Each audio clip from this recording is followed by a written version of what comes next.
Hey everyone, Chang here and welcome to my channel. Today I'm going to talk about a topic that's in relation to SAT though. Now, the topic is going to be higher degree polynomial. The reason for that is because every time we introduce higher degree polynomial, at least from my experience, a lot of us tend to skim over it. The reason for that is because it's actually very difficult to find the balance. Since we're working with higher degree polynomials, every time we're working with numbers, we're doing drastic changes, drastic calculation, either by hand or through a calculator. And because of that, sometimes, actually oftentimes, at least for me, we end up losing the concept itself. We're just too busy focusing on the number and not understanding the broad conceptual, I guess you could say, topic. But if we don't do that, then there's really very limited things we can do working with higher degree polynomials. So when we're talking about it in relation to SAT, however, understand that most of the time these higher degree polynomials are testing core concepts. They're not going to be asking you to do heavy calculation. They're not going to be asking you to do drastic like factorings or anything, but at least you can understand the core concepts, then you're good to go. So for this video, I'm going to focus on 4 that I feel like is most common when they're going to ask you questions in relating to higher degree polynomial. Of course, there's going to be a lot more. There's going to be niches and special topics, but I think these 4 are most general or most likely the ones that they're asking. So the first one is something like this. You have q of x equals, and of course they would write it in a degree, I guess you could say, a way that scares the living daylights out of anyone, right? They're using all variables. It just looks nasty. You have ax to the 6th power plus bx to the 4th power plus x to the 3rd power minus cx squared. Then, luckily for us, they can finally give us one number, right? Minus 3x, then plus d. So, if you look at this and you're freaked out, don't worry about it. Name of a function doesn't quite, I guess you could say, act as important as if it's actually a function problem, right? Then you have your higher degree polynomial. Now, this is what we're going to focus on. If as x decreases without bound, right, then q of x increases without bound. So it's a weirdly worded problem, but basically it's saying that as x decreases without bound, meaning that as x goes all negative, right, then q of x, this whole thing is going to increase. It's going to shoot up without bound. So it's just going to shoot up forever, right? So if x increases without bound, then how will q of x behave? Now, a problem like this is confusing, but basically, even though it looks gnarly, right, it's just testing whether you understand the concept of even and odd functions in relation to higher degree polynomial. Now, this is not set in stone, but I want to say the generalized rule is always look at the highest degree of exponents. If it's an even number, most likely that function is an even function. And if it is an odd number, then most likely it's an odd function. Now, in relation to polynomials, what it means is that if it's even, right, then it's going to go up as you go all the way, or as x increases, and it's going to go up as x decreases as well. So both of them are either shooting up, and of course, if it's negative in front, then both of them are shooting down. So this is what happens when the exponent is even, and it's going to behave like this, one side shooting up, especially when x is increasing, and one side shooting down, especially when x is decreasing. And this is when the exponent is odd. Of course, if it's a negative in front, right, then this thing flips. This one negative flips down, right? So that's that. So if we look at this, even though it's worded in such an odd way, what it's asking is that since we're looking at this, and the number here is an even number, that means we're looking at an even function.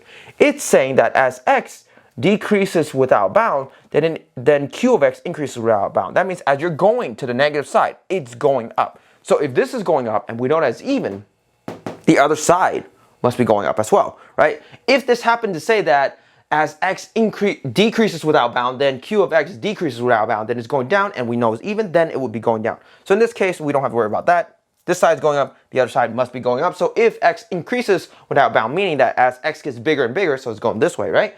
Then we know that q of x also shoots up without bound. So how will q of x behave? Well, it will increase without bound. And of course, most likely when you encounter this in an SAT actual question, probably not exactly like this, but they'll have multiple choice, and you just make sure you have something along the lines of increase without bound. Okay, so notice that a very complicated worded problem is just testing even on odd understanding of a higher degree polynomial. All right, so for our second concept, what is all the possible zeros of this degree of polynomial? Of course, this is a lower one. There is a higher one, which is not great, but this one relies on your understanding of, I guess you could say, a technique or a theorem, right? Every time we're working with high degree polynomial, one of the concepts is trying to figure out what are all possible zeros. Now, if you're going to test all the different numbers, then it's not that great. But there is that theorem, that technique. And what it is that you always have to focus on the coefficient of the x with the highest degree of exponent, right? So in this case, it's going to be 3. So our actual coefficient that we got to focus on is the 3 as well. And the second thing we have to focus on is our constant. Okay, so this theorem actually requires us to focus on these two and figure out the factors. So if we're looking at -6, and the reason I'm choosing -6 first, I'm going to show you in a little bit, is because whatever factor comes out for -6, we're going to divide it with whatever factor comes out for 3. And then that end result is all the possible rational zeros for this entire polynomial. So if we're looking at -6, don't forget you're always looking at the possibility of plus and minus. So you're going to have a plus or minus 1, right? Because, you know, 1 and 6, right? So of course, then you also have plus or minus 6, which I'm going to list at the end, but it's going to be plus or minus 2, plus or minus 3, and then plus or minus 6. Okay? When we're talking about 3, that's plus or minus 1 and plus or minus 3, and that's it. Okay? So afterwards, what we're going to do is we're going to get these guys, and it's like a combination of possibilities with them. You get the first one, divide by this one, what's the end result? It's going to be plus or minus 1, right? Depending on all variations. So there's that. Now, if you get this one, you divide it by this one, plus or minus 1 over 3. And that's a possibility. So when you see a problem like this one, it's asking about all possible rational zeros. Just because there is a fraction doesn't necessarily mean it's wrong. It is definitely a possibility. So be careful of that, right? So once again, now we're done with this guy right here. We're going to move to the next one. This one, plus or minus 2, divided by that. That's just going to give us plus or minus 2. Plus or minus 2 divided by plus or minus 3 is going to be plus or minus 2 over 3. Okay? And then we move on, right? Plus or minus 3 divided by plus or minus 1 is just going to be plus or minus 3. And then plus or minus 3 divided by plus or minus 3, that's just plus or minus 1. We don't need to write that again because we already have it. And then we move on again. So plus or minus 1 or 6 divided by plus or minus 1 is going to be plus or minus 6. And then plus or minus 6 divided by plus or minus 3 is just plus or minus 2.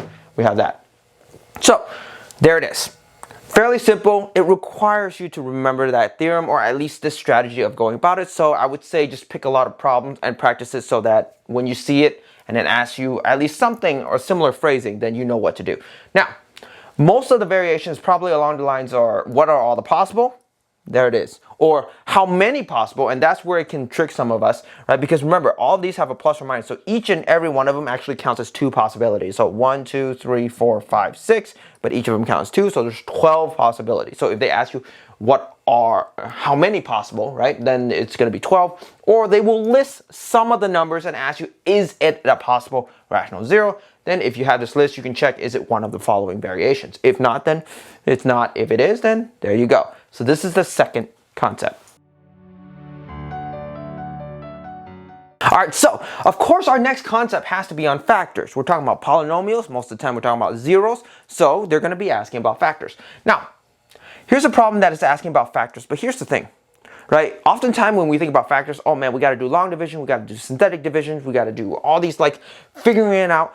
That's not necessarily the case. There will be times where when they're talking about factors, they're just testing your understanding of factors in relation to the polynomial. What does factor actually mean? So this is a problem like that. If x minus 2 and x minus 1 are factors of this polynomial right here, what is c? Well, understand once again that usually when we're working with factors, we want to factor out the polynomial into all these different parentheses times each other and then set it equal to 0, because guess what? That tells us what the zeros of those polynomials are. So same thing, right? If these are factors, and if we set this equal to 0 and these are one of the factors, that means if we plug that number into this, y is equal to 0, we can figure out what c is. So let's look at that. Well, this one is saying that one of the factors is possibly 2, right? And this is one of the factors possibly 1 if we set it equal to 0. Well, I'm going to go and make my life a lot easier. I'm going to say x cubed minus 3x squared plus 2x minus 4c equals 0, where for the x's, I'm going to put 1. So it's going to be 1 cubed, right, minus 3 times 1 squared plus 2 times 1 minus 4c equals 0, right? Make my life easier. Well, that's 1 minus 3 plus 2 minus 4c equals 0. Well, this whole thing, hopefully you guys see it, right, cancels out, right? Because the positive 2 and 1 minus 3 becomes 0. Now you have negative 4c equals 0. Well, c has to be something that multiplies the negative 4 to become 0, so c equals 0. Just like that, right? So even though a problem like this would tend to trick us or make us more inclined to do some sort of long division, synthetic division whatsoever, it's not the case. It's testing the actual concept of factors in relation to polynomials. Alright, so our next concept, I want to say, is sort of towing the line between testing whether you understand high degree polynomial and complex numbers. Now, it's using complex numbers, and what its main focus is that if you're working with a higher degree polynomial and there's no complex number in it, right, the final result, the standard form, there's no complex number, then most likely, if you see it as its root or whatsoever, you have to remember that you need the conjugate to cancel it out. So, what is the equation of the lowest degree with real coefficients? That means all of them are real at the end. In standard form, there's no complex numbers, right? If two of its roots are this, you have negative 2 and you have a 1 plus I. So that means we actually have to have a conjugate to get rid of the complex number, the 1 plus I. So this is 2 of its roots. We want the lowest, so theoretically we want maybe 2 or 3, right? Definitely 3, because we need to multiply by something else to get rid of this guy. So if this is one of the roots, that means x plus 2 is one of the factors. This is one of the roots, that means x minus, and let me just put this in red so you can see it. It's going to be 1 plus I. And then, of course, since we want the conjugate is usually, we just change the plus and minus together because they usually cancel out. Not always, but usually.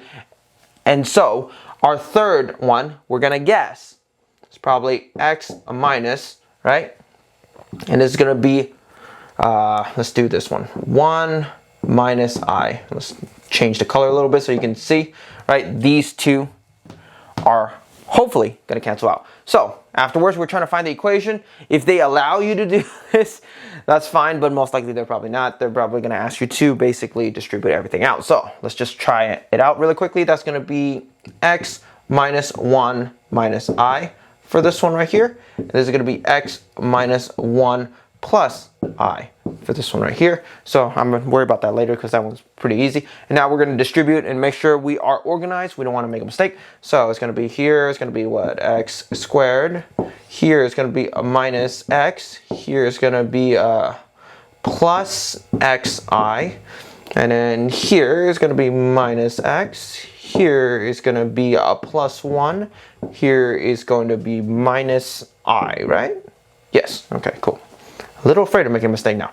All right, let's go here. That's going to be minus xi. Okay, that's promising. And then here is going to be plus I. That's also promising. And then here we're going to have a minus I squared. Okay, let's see what we can do. All right, so we have our x squared, which is going to stay the same. We have nothing to do with that, right? Then we have our minus x right here and a minus x right here. We can combine that. That's going to be minus 2x. And then we have our xi and a negative xi. That's wonderful. This goes away. So one of the i's are already gone, right? And then we have our minus x. Oh, no, we got that already. All right, so what else do we have? We have this one, minus I and plus I. All right, that goes away. Wonderful. All right, cool. So we have a plus 1, which we did left alone, and we have a minus I squared. Luckily for us, I squared is just negative 1. So that's going to be a minus negative 1, so it's plus 1. So it's going to be x squared minus 2x plus 1, which is going to be plus 2 now.